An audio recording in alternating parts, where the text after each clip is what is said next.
সেই অভিধানকেও ব্যাকরণকেও আমাদের বাহিনীগুলি পরিবর্তন করে দিয়েছে। সেই শিশুরা মাতৃকুলে নিরাপদ থাকতে পারেনি সাদা পোশাকে। তাদের পিতা মাতারা অভিভাবকরা ডিবি অফিসে যাচ্ছেন, পাচ্ছেন, আদালতের চত্বরে আছেন, সন্তানের খোঁজ নিচ্ছেন, কিন্তু রায়েরবাগের বধ্যভূমিতে তাদেরকে পুঁতে রাখা হচ্ছে। এই ছাত্রদেরকে নির্মমভাবে বাহিনী দিয়ে হত্যা করে যেই নারকীয় পরিস্থিতি সৃষ্টি করেছে, আমি আপনার আজকে টেবিল টকের মাধ্যমে অত্যন্ত বেদনাহত মন নিয়ে উপস্থিত হয়েছি। প্রিয় দর্শক শ্রোতা, আপনারা যেখানে আছেন সবাই বাংলাদেশের নির্যাতিত নিপীড়িত মানুষদের, অসহায় মানুষগুলির পাশে থাকবেন এই আশাবাদ ব্যক্ত করছি। এবং আমি প্রথমেই শুরুতে সেলুট জানাই কলিমুল্লাহ ভাইয়ের এই ছাত্র রংপুরে যিনি শহীদ হয়েছেন, সে সাইদকে বীর শ্রেষ্ঠ, এবং এই কয়েকদিনে দেশে আমাদের যে সমস্ত শিক্ষার্থী ছাত্রছাত্রী, অগণিত মানুষ, এবং এই প্রথম আমরা দেখলাম সরি আমার ইন্টারনেটের সমস্যা হয়ে গেছে। মাতৃকুলের শিশুরা যেখানে নিরাপদ নয়, যে আমি যেটা বলছিলাম চারজন শিশুকে প্রাণ হারাতে হয়েছে, শহীদ হয়েছেন। সে সমস্ত বিশ্বস্ত শহীদদেরকে আমার কথা শোনা যাচ্ছে? আমার পক্ষ থেকে স্যালুট জানাই। জি, আপনাকে শুনতে পাচ্ছি এবং রবি ভাইয়ের বয়ান চলছে। জি, না না রবি ভাই, আমি একটু থামাই। যেখানে আজকে আবু সাইদের মৃত্যুর জন্য একটা ছাত্রকে দায়ী করা হয়েছে, তার বয়স হচ্ছে 17 বছর, এবং এইখানে আমরা স্পষ্টভাবে দেখেছি যে সেখানে কে দায়ী। তো সেখানে এইখানে কেন এই নাটক করা হচ্ছে, কিভাবে আবু সাইদকে খুন করা হয়েছে সেটাও আমরা দেখেছি। ধন্যবাদ উপস্থাপিকা জনাব হাসিনা আক্তার। আমরা বক্তব্য যদিও শুরু করে দিয়েছি, আপনার প্রশ্নটা এই বক্তব্যের মধ্যে চলে আসবে, ইনশাল্লাহ উত্তর পেয়ে যাবেন। আমি বলছি যে আজকে যে চারজন শিশু আমাদের স্যার এখানে আছেন, শিশুরা নিরাপদ হলো মাতৃকুলে, পশুরা নিরাপদ হলো বনে জঙ্গলে। সেই অভিধানকেও ব্যাকরণকেও আমাদের বাহিনীগুলি পরিবর্তন করে দিয়েছে। সেই শিশুরা মাতৃকুলে নিরাপদ থাকতে পারেনি, বাসা বাড়িতে নিরাপদ থাকতে পারেনি, ঘাতক গুলে তাদেরকেও স্পর্শ করেছে। আপনি, আমি, আমরা সকলে ভাবছি আমি তো নিরাপদে আছি। না বন্ধু, বুলেটের কোনো ধর্ম নাই। এই বাহিনীতে যারা আছেন, যারা বুলেট চালাচ্ছেন, তাদেরও কোনো ধর্ম নাই। তাদের কাছে ভালো মন্দ, পীর মাশায়েখ, ছাত্র শিক্ষক, বুদ্ধিজীবী, সেহেতু আপনি আমি কেউই ঘাতক বুলেট থেকে নিরাপদ নই। সেহেতু আজকে আমি শুধু যারা আত্মহতি দিয়েছেন তাদের মাগফিরাত কামনা করতে এসেছি এখানে, তা নয় সিনাপা। আমি নিজের মৃত্যুর মাগফিরাত কামনা করার জন্য এসেছি। হয়তো বা বুলেট আমাকেও করছে, কখন আমি চলে যাব তা আমি জানি না। এমত অবস্থায় রাষ্ট্রের সকল অর্গান যেখানে কোলাপস হয়ে গিয়েছে, আজকে যেই কর্মসূচি আমাদের শিক্ষার্থীরা পালন করেছে, তারা জাস্টিস চেয়েছে, তারা বিচার চেয়েছে, তার কাছে আদালত। আজকে সারা দেশে আপনি প্রশ্ন করতে পারবেন কোথায় কোথায় হয়েছে, কোথায় কোথায় হয়নি। দেশের সকল প্রান্তে আমাদের শিক্ষার্থীরা, শিক্ষকরা, তারা নিজেরা সবাই জাস্টিস চেয়ে আদালতে প্রাঙ্গণে উপস্থিত হয়েছে। দেখেছেন ঢাকা হাইকোর্টে ন্যাক্কারজনকভাবে আমাদের 4 জন ছাত্রকে গ্রেফতার করে নিয়ে যাওয়া হয়েছে। সেখানে পুলিশ আমাদের শিক্ষকদের সাথে দুর্ব্যবহার করেছে। একজন শিক্ষক ছাত্রকে রক্ষা করতে গিয়েছিলেন, গিয়ে তিনি নিজেও আহত হয়েছেন, তারপরও রক্ষা করতে পারেননি। আমাদের আইনজীবীরা সুপ্রিম কোর্টের গেটে,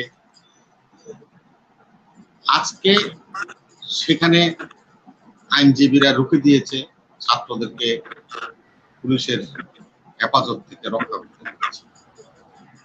বরিশালে দফায় দফায় এই সন্ত্রাসী এবং এই সরকারের পেটুয়া বাহিনী ছাত্রদের উপর নির্যাতন করেছে। যখনই নির্যাতন করেছে, ছাত্ররা রাস্তায় বসে পড়েছে। আমাদের একজন মহিলা শিক্ষার্থীকে টানা হেঁচড়া করা হয়েছে, তার মা তাকে সেভ করতে গিয়েছে, সেখানে তিনি নিজে আহত হয়েছে। চট্টগ্রাম আদালত চত্বরেও একই অবস্থার সৃষ্টি করেছে শাসক বাহিনী। তারা এখন আর বাহিনীগুলোর উপর ভরসা করতে পারছে না, যার কারণে তাদের দলীয় নেতা কর্মী সন্ত্রাসীদেরকে ছাত্রদের এই ন্যায্য আন্দোলন থেকে সরিয়ে দেওয়ার জন্য শেষ চেষ্টাটা চালাচ্ছে বলে আমার কাছে প্রতীয়মান হচ্ছে। এই মুহূর্তে আজকে যে ছাত্রটাকে হাইকোর্ট থেকে ধরে নিয়ে যাচ্ছিল, আমি তার মুখে একটা স্লোগান শুনলাম, সারা বাংলা কারাগার এই মুহূর্তে গতিছাড়া। যিনি গ্রেপ্তার হয়ে গিয়েছে, পুলিশে যাকে গ্রেপ্তার করে নিয়ে যাচ্ছে, তার মুখের স্লোগান হলো সারা বাংলা কারাগার। আমরা আজকে সকলেই যারা বাংলাদেশে আছি একটি কারাগারের মধ্যে বসবাস করছি, যেখানে মানবাধিকার, আমাদের সকল কথা বলার অধিকার, রাজনৈতিক অধিকার উল্লঙ্ঘিত হচ্ছে। আমাদের কোটা আন্দোলনে 6 সমন্বয়ককে বাতের হোটেলে রাখা হয়েছে, অন্যান্যদেরকে খোঁজা হচ্ছে। আজকে ভারতীয় সংবাদ মাধ্যমে আমি দেখলাম আমাদের রায়েরবাগে যে বধ্যভূমি, যেখানে কলিমুল্লাহ ভাই প্রফেসর হিসাবে চাকরিরত ঢাকা বিশ্ববিদ্যালয়ের শিক্ষকদেরকে পাকিস্তানি হানাদাররা নিয়ে হত্যা করেছিল, সেই বধ্যভূমিতে আজকে 39টি আনট্রেস কবর পাওয়া গিয়েছে। তার সচিত্র প্রতিবেদন ভারতীয় গণমাধ্যম প্রকাশ করেছে। যাদেরকে ধরে নিয়ে যাওয়া হচ্ছে সাদা পোশাকে, তাদের পিতামাতারা, অভিভাবকরা ডিবি অফিসে যাচ্ছেন, পাচ্ছেন, আদালতের চত্বরে আছেন, সন্তানের খোঁজ নিচ্ছেন, কিন্তু রায়েরবাগের বধ্যভূমিতে তাদেরকে পুঁতে রাখা হচ্ছে। এই পরিস্থিতি সৃষ্টি করে রাষ্ট্রকে জিম্মি করে ক্ষমতায় থাকার যে পায়তারা তিনি করছেন। আজকে ভারতীয় রাষ্ট্রদূত শেখ হাসিনার সাথে সাক্ষাৎ করতে গেলে শেখ হাসিনা নিজেই বলেছেন যে সেদিন শ্রীলঙ্কার মতো অবস্থা হয়েছিল। সে বুঝতে পেরেছিল জনরোষ কোথায় যায় দাঁড়িয়েছে। সে এক সমাবেশে বলেছেন, আমি বুঝতেই পারি নাই কি থেকে কি হয়ে গেল।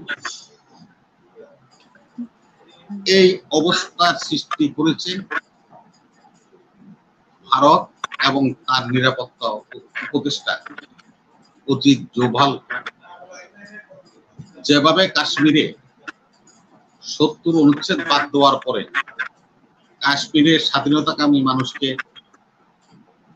আন্দোলনকে দমিয়ে দিয়েছিল এই অজিত ডোভাল, সকল ইন্টারনেট, সামাজিক যোগাযোগ মাধ্যম বন্ধ করে দিয়েছিল, ইলেকট্রনিক প্রিন্ট মিডিয়া বন্ধ করে দিয়েছিল, কাশ্মীরের সাংবাদিকদের প্রবেশ ব্যান করে দিয়েছিল, মানবাধিকার কর্মীদের প্রবেশ নিষিদ্ধ করেছিল। কাশ্মীরের সেই অভ্যুত্থানকে অজিত ডোভাল যেভাবে শায়েস্তা করেছিল, তিনি মনে করেছিলেন বাংলাদেশের আরেকজন অজিত দোভাল আছেন, তিনি হলেন তালতো ভাই তারেক দোভাল।